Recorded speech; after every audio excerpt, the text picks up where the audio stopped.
But first, the former Conservative Cabinet Minister David Mellor wrote in this weekend's Mail on Sunday, "It is hardly reassuring to know that the British economy is going to hell in a handcart on the basis of such exaggerated nonsense when it comes to lockdowns.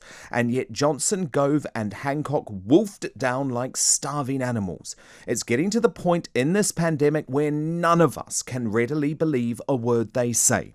So why doesn't Boris take pride in being able to see through these COVID charlatans and set a clear course for the country and then stand by it, as Winston Churchill would have done?" David Mellor joins me now.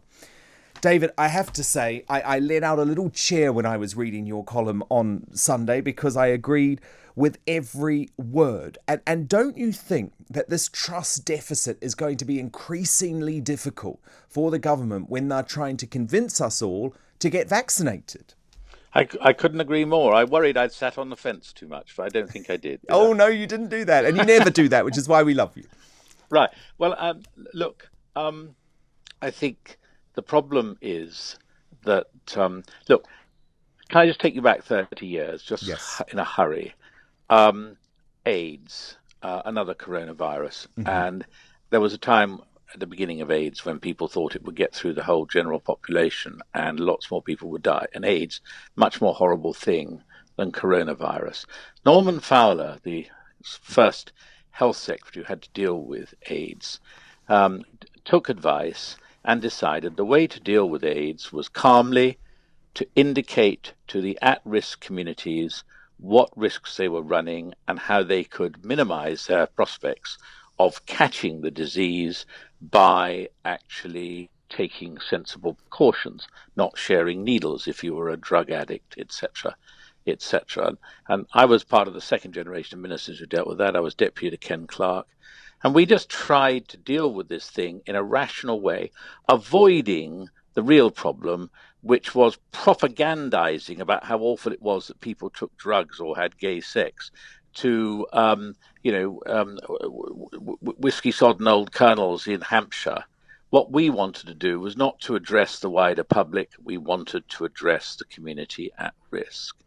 Now, where this has been handled differently, it is like the politicians have opted out of this. They haven't bothered to ask themselves, as Norman Fowler did, how do we deal with this as politicians? How do we command public support for dealing with something that a lot of people found terrible? You know, the ways people got AIDS. We remember it 30 years ago. They were shocked by that and shocked by us having to address it as we did in very candid terms, when a lot of people would refer to believe people didn't inject drugs, they didn't have anal sex, they just wanted to believe the world was a different place.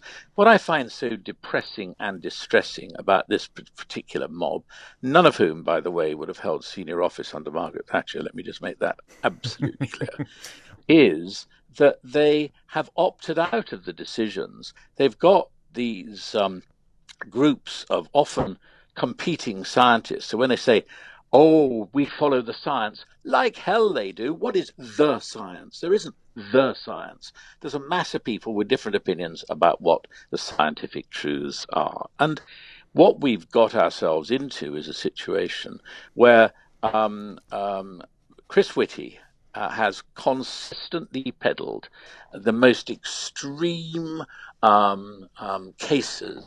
The hospitals are always about to be destroyed.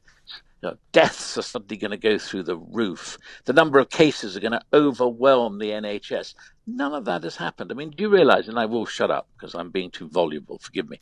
But, last Sunday, when Boris had already had it leaked, we might talk about that leak and why it was done, had leaked that he was going to go for lockdown, but he still had time. He didn't announce it till the Monday. If Boris wasn't a lazy blighter, as I fear he is, using his intelligence to cover up how little work he does, rather than using his intelligence as a platform to do even more wonderful things with it, if what Whitty was putting forward was right, what you would have ended up with was 1,000 people dying on Sunday. How many did? 200. 200. Each individuals were really sad for them, but 200. And this Sunday it was even less. So we're locking ourselves down when actually the problem isn't as bad as it should be. And then I will shut up. What is the point of locking ourselves down? Because all it does is destroy the British economy to no benefit. 20% fall in the GDP in the second quarter of this year. You think, well, we paid a big price, but it was worth it. That virus is all gone away. In a few weeks, it was back. So Of what course. are they trying Of to course. achieve? They should actually be ashamed of how they've tackled this. They Well, really should. Well, what's so fascinating in the Mail on Sunday, where of course your piece did appear at the weekend, in their leader, they compared the dodgy stats put to the British public by Whitty and Vallance to convince us that the need to shut down is real. They compared that to Tony Blair and Alistair Campbell's dodgy Yes, dossier exactly. before the Iraq War. And there does seem to be a growing scandal here, David Mellor, but none of the media seem to be talking about it. Everyone seems to have swallowed these figures hook, line and sinker, even though Whitty and Vallance have had to admit to MPs that those figures were wrong.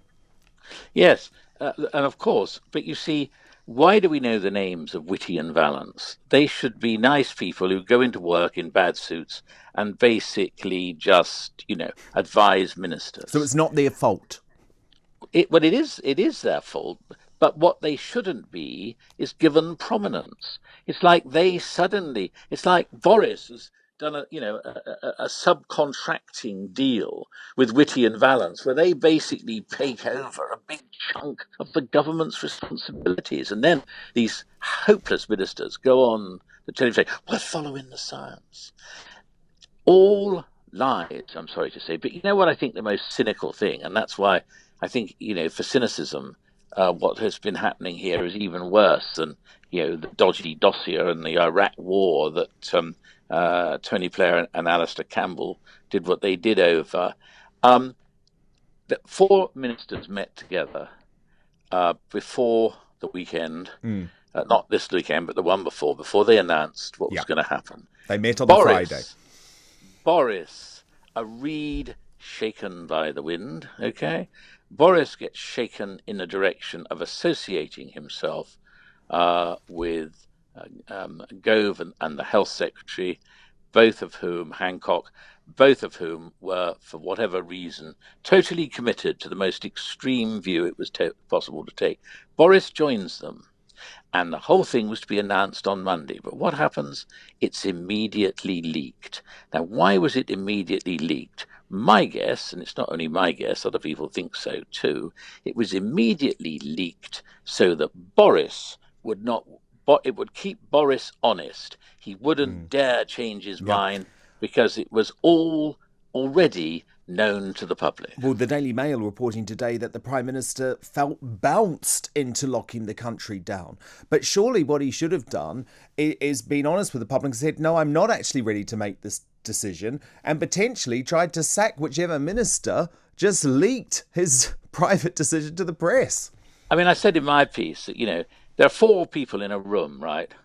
And they go out and they talk presumably to their support team, and somebody leaks it to the press. I don't think you need Sherlock Holmes to work that one out. I think Dr. Watson, at his most blundering, would have been able to find the answer to that. So my question is, why has no culprit been disclosed? I think there is a cover-up there. I think that they do not want to have to sack. I mean, look, well, I'm not going to say who I think it is, but I think it's perfectly obviously comes from the camp of the two ministers, Gove and Hancock, whether it was them personally, who can say, two ministers who have been all the way along wanting lockdown after lockdown after lockdown.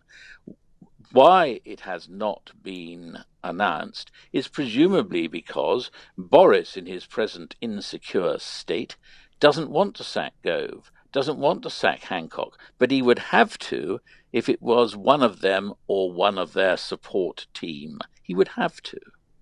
Fascinating insight and analysis as ever from David Mellor, the former Conservative Cabinet Minister. David, thank you for being here.